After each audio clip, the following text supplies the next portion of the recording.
The One Show! A really good banter.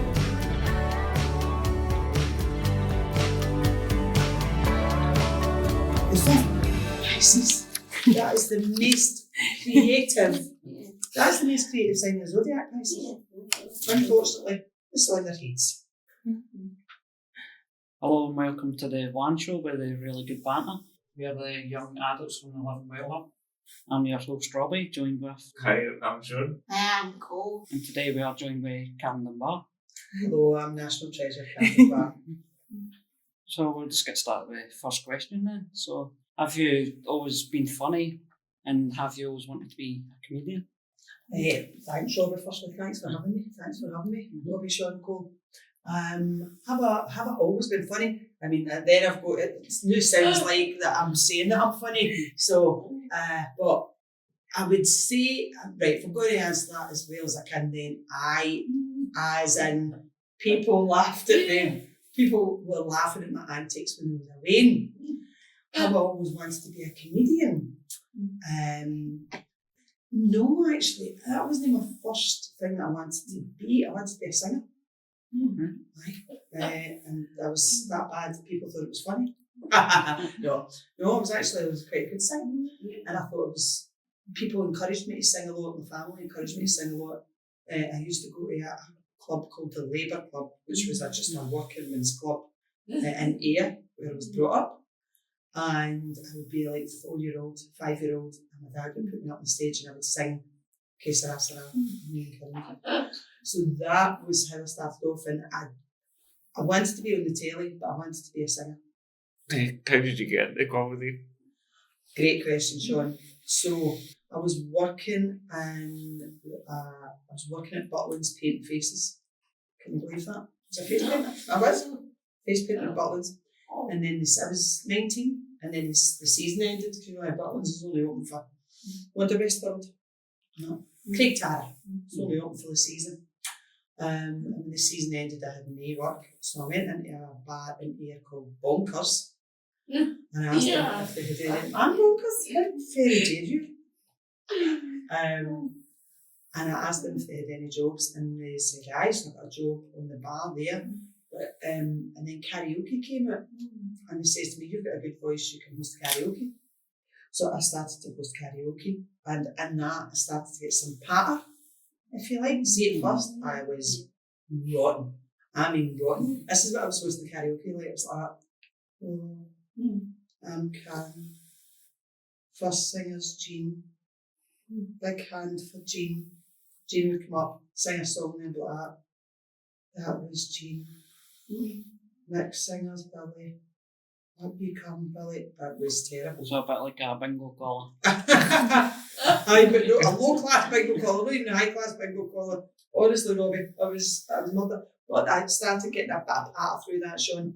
And the karaoke got so busy on Wednesday that they put it on the Thursday, and then they put it on the Sunday. So I was hosting karaoke Wednesday, Thursday, Sunday for about 5 hours. So that's like 15 hours a week. And I was just kept doing that and doing it. And it's like anything, if you practice it, you get a bit better at it.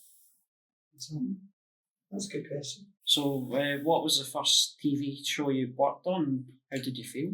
The very first TV show that I worked on was Taggart, which was an old TV show. I don't know if you've ever heard it. Yeah. An old have you heard it? Yeah. It was an old detective show, and I was an extra in Taggart. So there's one point that the two main detectives are talking to each other, and I'm walking past them in the background. And when I got an audition for Chewing the Fat, I made a video up of the stuff that I'd done, and I says to them, I was in Taggart, and I was like, "This is me in Taggart," and I videoed the telly with like me walking by them, and I was like, "That's me in Taggart." And actually they said that that's one of the best things that they liked about me was that I did that. So that was the very first programme I was in. The next one was Ramsey Nesbitt, and I had a wee bit in that, and I'm no kidding you, I'm right. See, when I watch it back, I'm like, "Oh my God." And then I was in Chewing the Fat. Do you know Chewing the Fat? Yeah, that well, actually. Is that the next question? That's the question. So what was it like being in Chewing the Fat?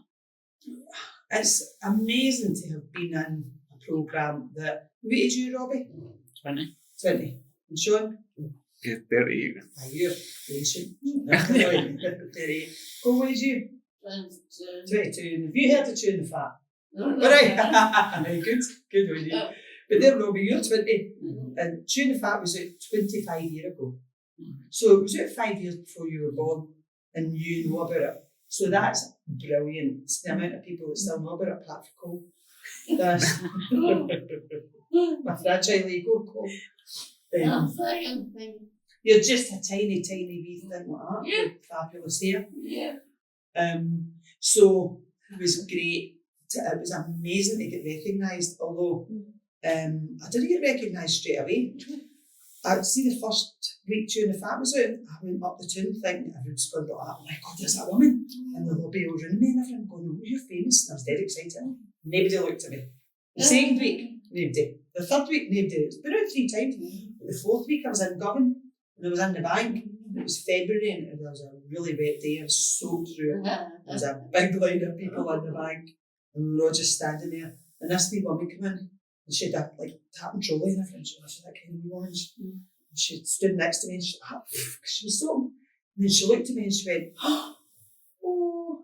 And I went, And she went, I know you. And I went, And she said, you're Margaret's boy. She thought I was somebody's son. And I was like, and then the woman next to her said, I think that's a lassie. We just started to have a conversation about whether it was a boy or a lassie. So it took a wee while before I started to get recognised, but it was brilliant. Who are some of your favourite people you've worked with and what are some of your career highlights? Oh, that's a great question, Sean, right on it. Favourite people I've worked with, it's always a hard one, isn't it? Because if you say one person, then it might mean that you didn't like the other person. And I'm trying to think if there's anybody that I've worked with that I did not like. And the answer's aye. Aye. You can't go on with everybody all the time. Of course, I'm not going to tell you who that was. But I've got to say, the whole crew and Chewing the Fat were magic. And it was just, it was really good fun to work with them. It was hard work, so I'm no kidding on it. It was all dead easy. It was hard. Do you know what it was like? It was like studying for exams every night. Oh no, cool, you didn't like that, did you? No. Because you've got all your lines, then you had to learn them all. So you was like studying that, and then you had to do them the next day. And then that day, when we got in at night, I had to learn them all again for the next day. So it was hard work. But one of the most exciting people I've ever met, I don't know if this is exciting for you, was, have you ever heard of an actress called Meryl Streep? She was in Mamma Mia. No. Have you seen Mamma Mia? Yeah. Did you like it? Yeah. I thought it was rubbish. No.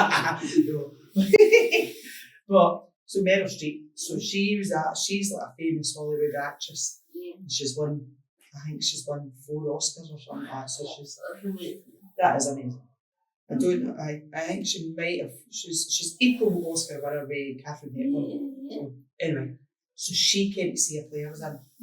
And that was exciting. Because I was standing there and I was like, the play was going on, I was still on the stage and it wasn't my turn yet. And I looked at it in the audience and I was like, I know her. How do I know that woman? So I was in New York. I'm like, how do I know? Like, how am I going to know somebody that's in New York? And I was just standing there and I was like, oh my God, that's Meryl Streep. Oh my God. So I'm on stage acting. It wasn't my turn to talk. But I'm like, that's Meryl Streep. And then I was like, Meryl Streep's watching me. I'm not watching Meryl Streep. She's watching me. And then a wee bit of my head's like, acting. And I had to go into acting again. But so that was a big buzz. And then she came backstage and she met us all. And the lassie that was standing next to me, she went up along, spoke to everybody. The lassie that was standing next to me, she took her hand, she shook her hand, she says, beautiful. And then she shook my hand, she took it, and she went, wonderful.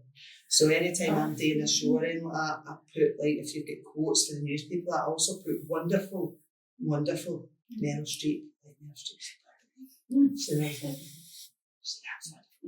Because she's right. Yeah. It's a good question, Sean. So, what is your best advice for overcoming challenges or hecklers? All right. Well, it's 2 different things. So that's good, because that's a double question there. So the first one, overcoming challenges. And I feel like I've had a lot of challenges in my life. Because I'm quite old now. I'm nearly the same age as I'm nearly the same age as Sean. I'm a wee bit older than Sean. I think I try and have faith in yourself. That is, and I think that's dead hard. And there's times I've lost faith in myself, and that's the truth. Yes, you did. No, but it's hard. Do you have that? Do you feel that? Do you ever feel that? No, and it's hard, isn't it? Yeah. So I think try to keep faith in myself, but also trying to believe the people round about me that are close to me, that tell me that have faith, they've got faith in me. Yeah. So sometimes I've got to piggyback on their faith in me. I totally feel that. So I think that's for overcoming challenges. Overcoming hecklers, that's a different thing. Yeah. Firstly, is you can have a bit of banter with them, but then it gets boring. And the audience get bored. They don't want to, they're not there to hear, well, that's what I think. They're not there to hear me arguing with some tube back and forth all the time. Right? It's funny to have a couple of one-liners with them. Billy Connolly. Have you heard of Billy Connolly? Right. I met him too. That was great. That was two of my idols, Meryl Streep and Billy Connolly. I've only got one idol left to meet, and I don't know if I'll ever will, Shirley Bassey. Anyway. And he says, I remember him saying to a heckler one time, somebody shouted at him, and he says, don't come to my work and tell me how to do my job. He says, do I come to your work and tell you how to sweep up? But then you've got to try and ignore them. And if they keep going, it would be like anybody, whether they were heckling you or whether they were making a loud noise. Somebody that's in the venue would have to be like that. Right, you, come on, shut up or get out. Shut up or get out. What are some of your hobbies that you get up to in your free time? Hobbies that I got up to in my free time: music, daft. Addicted to music. Quite happily. That's good. That's good for you. It's a good addiction. Yes, to have. It might not be too good for my ears though, because so I'm a DJ as well. Yeah. Did you know that? Yeah. You know that about me? Did you? Yeah. Did you know that? No. I'm a DJ, so I love finding new dance songs and DJing with them, mixing them. So I've got a program on my computer that you can mix the songs with. Oh, it's great. And I do that most nights. Most nights I'm sitting, making a mix up just for an hour. It's almost like a meditation, even though the music's boom, boom, boom, boom. But, so that's one of my main things. I love going a walk. I love going out my bike. It sounds a wee bit. No, my parents the bikes too. Oh, are they? Yeah, they're both cyclists too. Are they? Oh, Can they go on the cycle paths to go away up to London and things like that? Just yeah. Just in the shops. Yeah. It's hard to carry a loaf of bread though when you're on a bike. No. No, it's not. Because I had to hang one on my handlebars the other day. I was coming back going to Aldi's and I was like, it's a nice bit of sourdough. But I was like, this is amazing. And I love being out in nature just because there's the peace that's in that. And Sean, you wrote about that when you're right. Nature was one of the main things. So probably and the last but not least, my pals. I know that's not really a hobby, but I make an effort. Like, where am I seeing my pals? Where am I meeting up with them? And that's dead important for me as well. Yeah, for school. Are you? School. What's their names? Karen Dunbar. Oh, right. Oh, did you write about them? No, wait a minute. Your dogs. Yeah. Who's your dogs called? Bonnie and Rooney. That's it, Bonnie and Rooney. How about them? Yeah. Okay. They're both rascals. Oh, aye. Unlike yourself. Yeah. Cool. Good question. Thank you. So, two are your comedy and inspirations. There you go. I just already spoke about Billy Connolly. It's hard. It's hard not to love Billy Connolly. Is there anybody that doesn't like him? I mean, I'm not be offended. Only Rachel's still like them. Only what? Rachel's still like them. Oh, right. Who's that? Yeah. Oh, right. Only weirdos don't like him. Only weirdos don't like him. I'm going to know. I like you. Remember, I'm deaf because I'm a DJ. I've got disco deafness. Sean, Billy Connolly. Yeah. Aye. Like him and Robbie, do you know him? Aye. Aye. And so that was kind of what, when I was a kid, I remember my sister bought me an album. Do you know what an album is? Yeah. Pardon, you could like a record. Yeah. Right.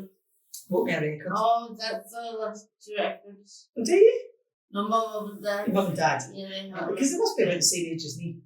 Oh, Sean. I'm both 60. Right, all right, I'm not there yet. You know, Sean and I are not quite there yet.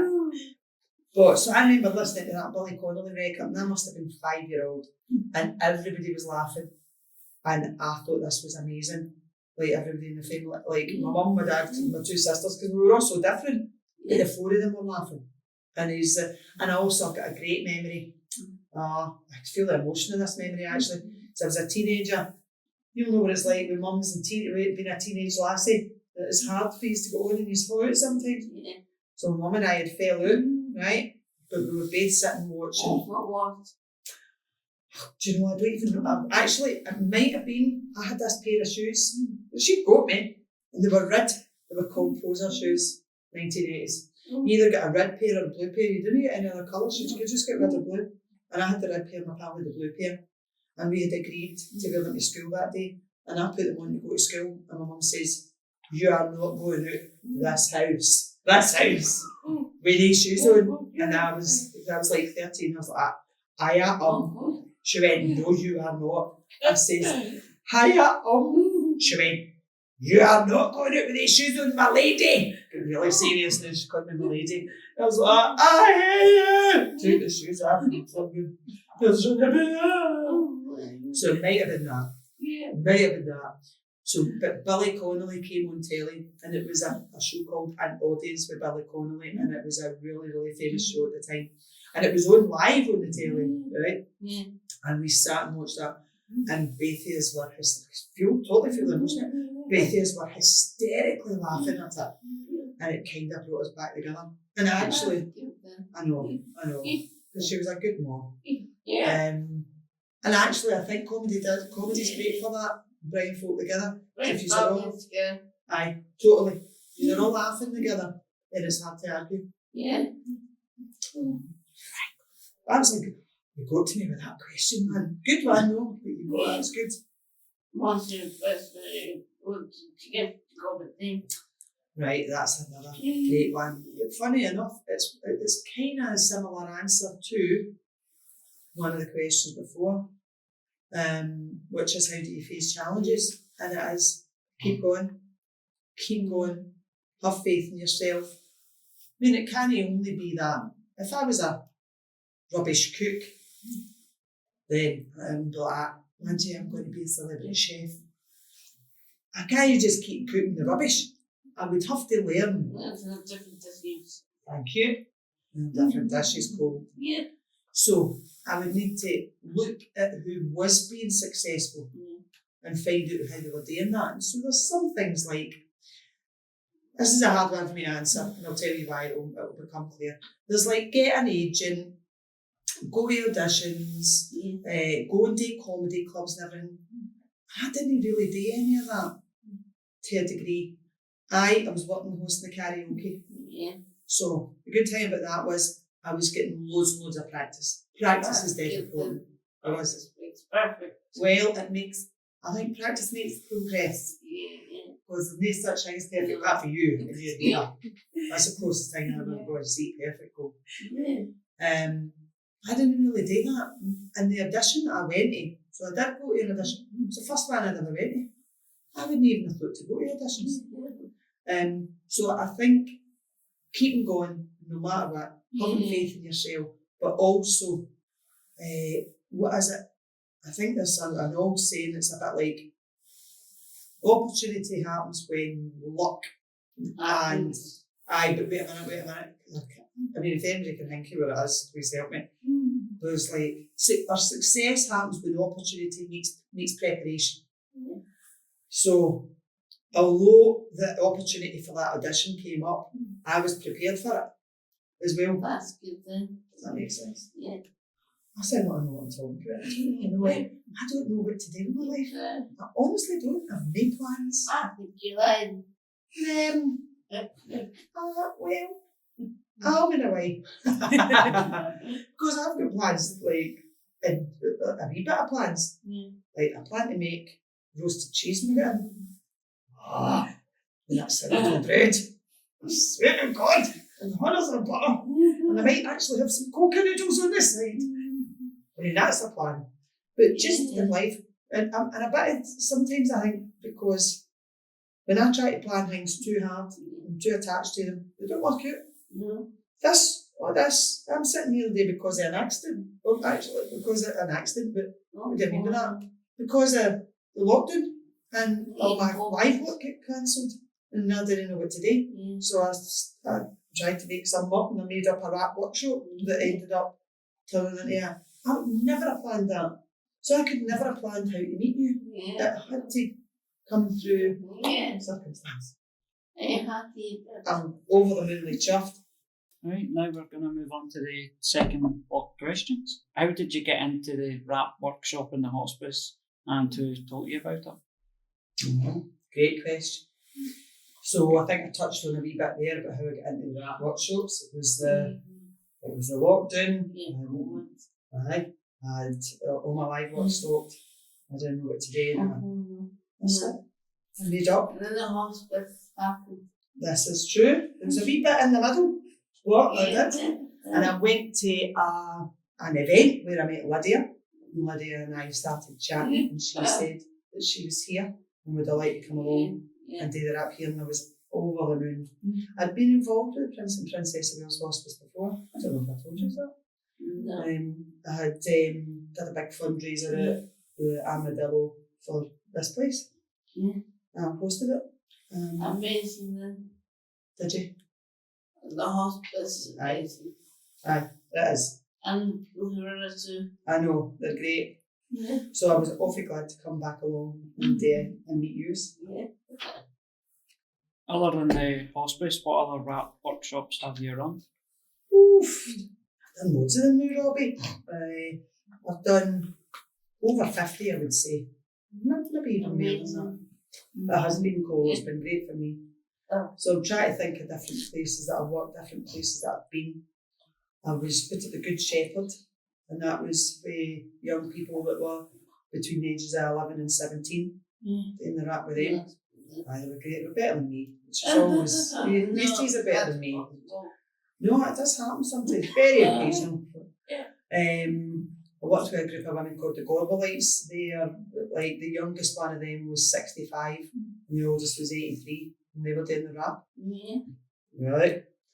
Did a great rap. I made a TV show about it on BBC called Karen Dunbar School of Rap, and that was with a group of women as well in their 60s and 70s. They ended up winning the City of Glasgow award for that. I didn't even get name on it. But I was dead pleased that they got it. I usually work with about between 6 and 8 people, can be a wee bit less. And I went to do a rap workshop in Drumchapel and there was 28 running. I was like, all right then. So 28 years did it. So it's very diverting. A lot of stuff with young people as well. So loads and loads and loads of them. I love it because everyone in them is so different. None of them are the same. And like, I could play you some of the raps that I've got, and one of them was just black and white, the difference in them. Some of them are like that tune, and some of them are much slower and deeper. And calmer, exactly. You're very good. You're like a second brain for me. Pleasure to you. How do you find working with the young people at the hospice? Brilliant. I'm glad you asked, Sean, because it is brilliant. Like the enjoyment that I get, how much I look forward to being here. How impressed I was, by the way, with the talent and the ability that you said that you've got. I mean, Cole playing the piano.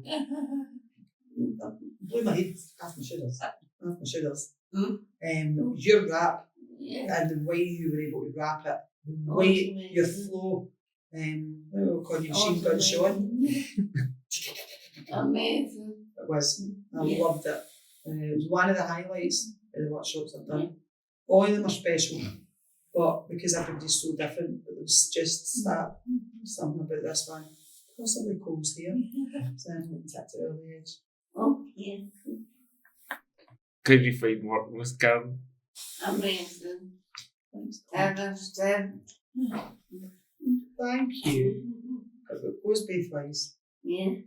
And were you ever stressed, maybe? Did I ever put too much pressure on you? Nothing, Was I? Yeah. Well, actually, Cole, you need to do this better. Come on, put some effort into this. No. Practice. Did I? No. They're gentle. Yeah. Okay, I'm glad of that. So the rap workshops, it's usually, although it can all be adapted, it's usually 4 sessions.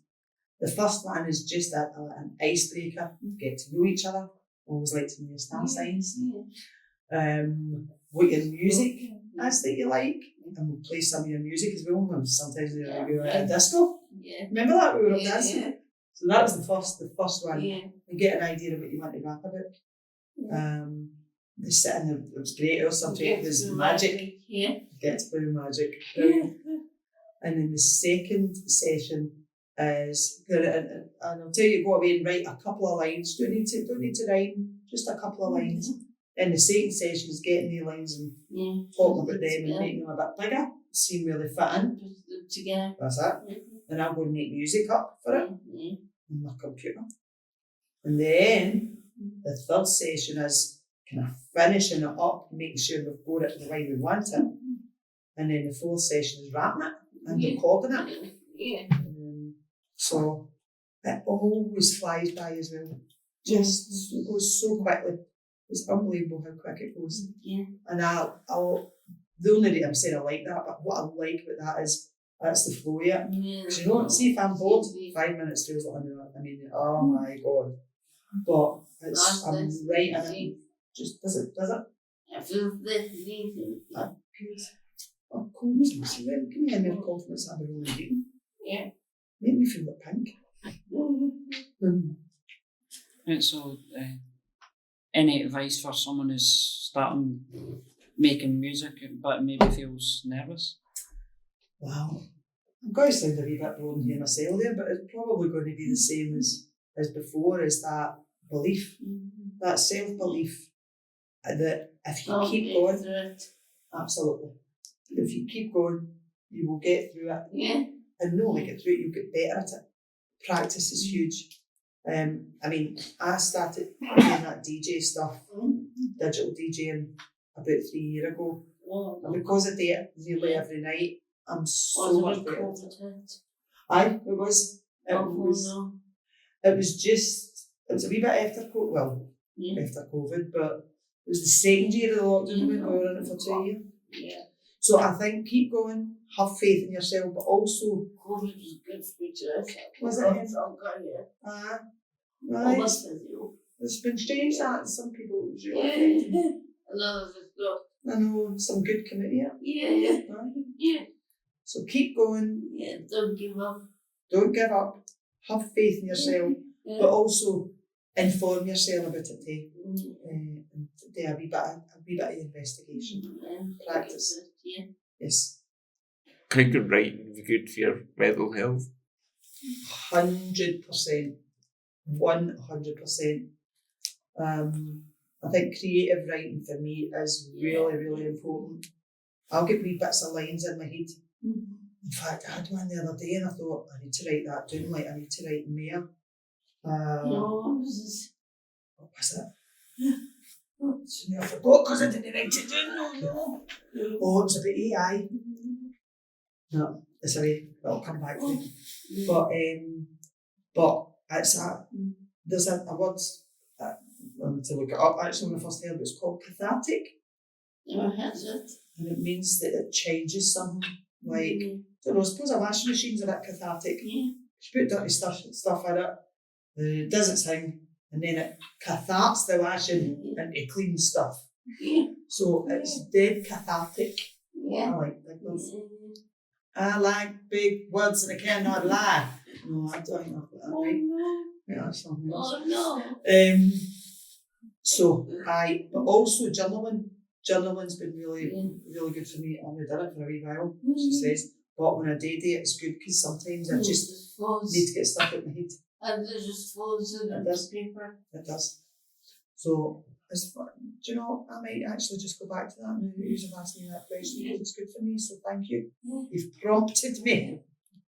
That's good then. That is good. Yeah. Right, so now we're going to move on to our game called Random Questions, where we spin the wheel and whatever number it Oh my lands on, God, that's the you can question. Oh, this is brilliant. Get up here. And the host doesn't fall over, Karen. Feel free to spin Fabulous. Fabulous. Right, am I spinning it? Yeah. Okay, and it's spinning. Spinning around. It's Oh kind no, I forgot. of number 6. Oh Yeah, no, it's this bottom. one. It's doing the bottom. 5. Is it 5? 5. Yeah. 5. Okay. Would you like to freeze yourself and come back in 100 years? 100%. Totally. Stick me in the fridge, man. Mm-hmm. Oh, honestly, I would love that. I'm so curious to see what's happening in the world in 100 years. I think about that a lot. Not necessarily freezing myself, but just, Yeah. oh my God, I'd love to be here. But seemingly, if you live, I heard somebody saying, it might not be right, if you live for the next 5 years, you can live for the next 500. Because we're in the next 5 years, be able to download. What? Downloads of consciousness. So everything that's in your brain, you'll be able to put it into a computer. And then you'll be able to stay alive. So aye, freeze me. Just leave me out in Scotland in the summer. That'll be me frozen for the next 100 years. Summer's been rubbish. Just like to say thank you for Karen coming on. Thank you, Karen. That was great. Thanks. That's good. Yeah. Thanks very That's much. so good. I mean, I get interviewed quite a lot, and I don't. The stories I haven't told there because they've not asked me the questions. Yeah. So thank you. And just thanks everybody listening to the really good podcast with the good banter. So it is. Yeah.